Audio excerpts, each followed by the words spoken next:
Hi again!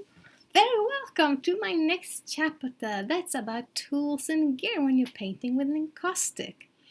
And the very most important thing you have to have is a hot plate. How you solve this? Well, you can do it many different ways. I have a little friend here called Princess, pretty name, but it's a simple grill, electric grill. They're also called teppanyaki grills because they have no stripes in them, they're flat. Those are the most inexpensive that you can buy, of course. You can watch how it looks like that. Yeah, it's pretty good. And the most important thing with it is it's kept its temperature year after year because the thermostat is the issue with cheap plates. I have returned 3 plates because they didn't keep the temperature. It went up and down and up and down and totally useless. You cannot have them. So it's a little bit about gambling when you're buying this. You can buy hot plates that's made for encaustic, but they are so expensive. So it's nothing that I recommend for a new beginner. You can also use just a simple hot plate that's made for cooking and place a tray upon this just for a couple of euros or dollars. You can use this. But if you want to paint a little bit more, this kind of plate is definitely something I recommend you buying. And of course, besides the hot plate, you need a thermometer. And yeah, these are not so easy to find actually. I found this some kind of cheap storehouse and try to find somewhere where you can find, or you can use a digital thermometer that's made for cooking meat.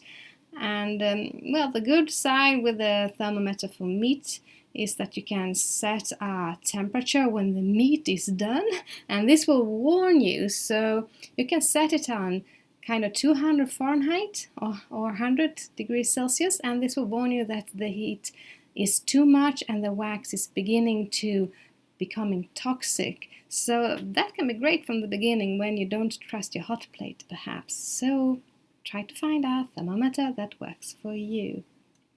Then, of course, you need some kind of jars for your wax. You can buy, well, almost anything that's out of metal and that is flat, or something like this, the paper muffin cup. And this is great because I can make just a little bit of color and I can keep it in my hands. I do not need any clamps on them. So find what works for you. Tuna fish cans is what I have there. Just watch out so they don't have any plastic inside. Well, find whatever works for you to have on your hot plates. And then you need some brushes. Well, brushes, this is great for encaustic. You never have to really clean your brushes because when they leave the heat, they just become very stiff. But how do I actually clean them a little bit? With some clear wax. So I take some encaustic medium, just swipe some color off on a paper and they're good to go for next time. This is so simple and so great to have it like this. So have you heard about people using soya wax to clean the brushes? Just skip that. That's just unnecessary to have just one other product on the hot plate and to buy it. So use just some clear medium to clean your brushes and it works great.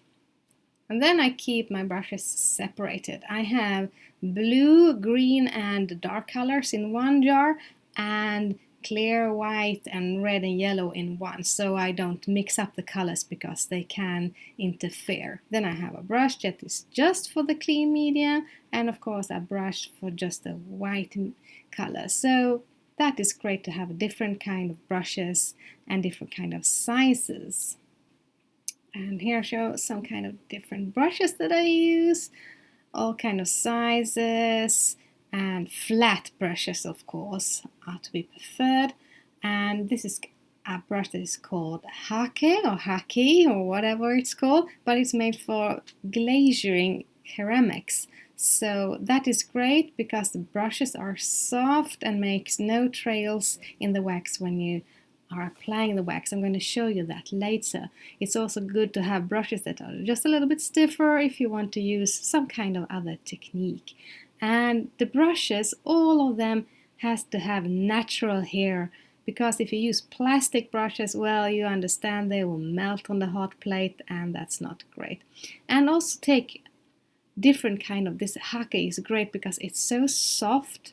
You're going to notice the difference between soft brushes and harder brushes.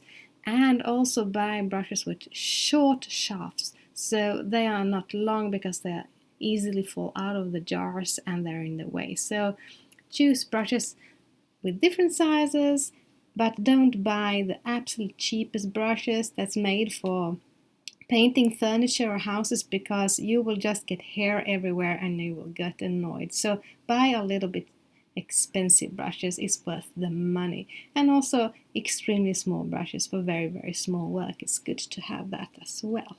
And don't bother noting everything this, because all the things I'm speaking about here, some spatulas, they're on a list that you can download in the course. Spatulas are, well, you don't really use it for painting, even if you can take, like this I show you in my painting, you can scratch a bit on the surface or dispose the wax with it, but the best way is just to mix colors with it perhaps. And metal things, they're easy to use because they're easy to clean up. You just put them on the heat again, so they're easy to use. And don't use silicone. I use silicone, they're not so great. So use metal because they're easy, just heat it up and just dry it up with a paper, and they're good to go for next time. And some other things that are great to have are mirrors. I hope the word is right in English. That is also used for ceramics, to scratch into the ceramic surface. And those tools, they are, you really need them for encaustic. You can use them to scratch away wax when you've done mistakes, and to make kind of textures and whatever. So you really, really need them. What is good to have is different sizes here as well. I have found these tiny, tiny mirrors. I think it's made for tiny clay making jewelry, I think. So watch wherever you can find them, buy them, because they're not so expensive. So have different kind of tools. A spoon, you're going to use that sometimes later, I'm going to show you. And some wooden sticks to mix colors. You can get this for free in some kind of paint shop maybe. They are great to mix colors, so you come straight to the bottom. You can use also brushes, but you can also damage your brushes when you swipe too much with them and mixing colors. You get the, especially oil color, you get the oil color inside the brushes, and then you get the oil color on your painting surface, and that's not so great. So the wooden sticks are really good to mix the colors, so you won't get any residues of oil color on the bottom of your jars. Well, and some other things you need are, well, different kind of silicone mats. Those are trivets. That's perfect to place hot objects on, like when I have the jars and I'm painting. And I don't want to hold the jars in my hand all the time. I can just put it there with the hot wax on it and simply paint with it. So that's great to simply protect the table from the heat. So different kind of silicone mats are perfect to buy as well. And maybe you'll notice some other tools on my table. These tools are actually for my cold wax paintings and not used for encaustic. This is another technique and it's so fun, but it's a quite different course. Now I'm going to show something more you need for encaustic. And these are essential tools. You need something to fuse the wax with so it melts on the surface. Because every time you put a layer on with wax, you have to melt this, or the wax will simply chip off like you see on the silicone mat. So that's why those tools are essential for encaustic painting. So what kind of tools can you use to melt the wax with? Well, the most simplest tool you can use is a heat gun.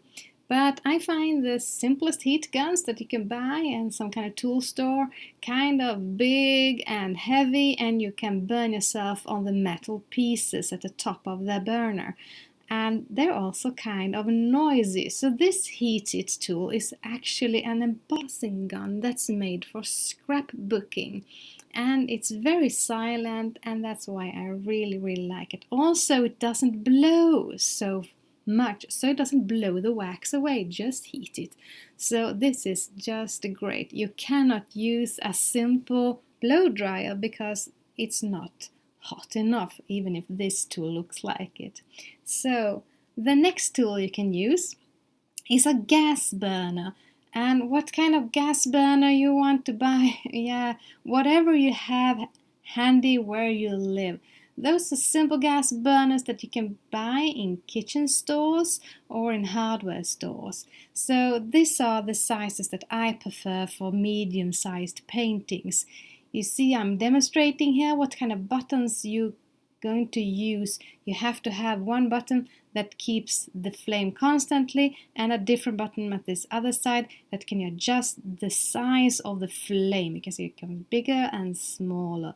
Those things are essential. The very tiniest gas burners that you have to lit candles, they're just too small and will burn holes in your wax, so I won't recommend them. But just go out and see what you can find. These are quite cheap, so you can buy several because they will act a little bit differently. This one is hotter than the other and it's great for making big pictures, but if you want something that doesn't melt away, use instead the heat gun. So it's great to have different kind of tools.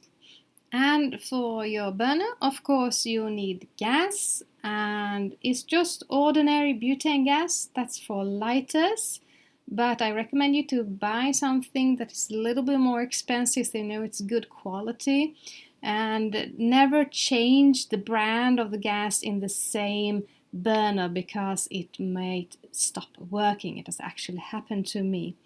And now to the last melting tool that is not used so much in encaustic, and I don't know really why, because an iron is just, well, it does things the other tools cannot do.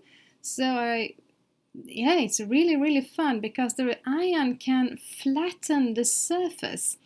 Like when you're painting with other colors, maybe you use spatulas, so then you will understand the difference between using brushes and using something that can flatten the surface. So that's why I think that iron is brilliant to use in encaustic as well. And it's great to have this painting on the table. If you watch here closely, you can see this very thin white layer upon the pink one. That's made with iron, and as well as this bright pink layer upon the little darker one is also made with an iron. But everything depends on what you want to do and accomplish with your art. But having different tools just make it more fun, and you can use your creativity and accomplish different kind of results every time you're painting, and that is great. So if you have some money over for an iron, I highly recommend you to buy one as well. But if I count everything that you need to start with an encaustic, well, everything depends on if you have something at home from the beginning or not, and where you can buy it. If you're in America, it's a lot more cheaper than in Europe, and in other countries, I don't really know so much. But I would say that starting with encaustic, yeah, the total will be around 200 or 300 euros, and in dollars, that is something the same, I think a little bit cheaper. Well, I think I have covered the basics you need. Let's see here. Is there something I have missed? Well, the brushes, some extra tools. Wait a minute. Pan pastels, right? I will show that in some other video. And let's see. You need paper. Oh, a lot of paper when you're painting with encaustic. And what have ground? Yeah, I'm going to show you how you can ground your paintings. And I have something shellac. Yeah, shellac burns. No, I won't cover them in this course. I'm sorry, but some other course, right? I think this is it. Bye for now.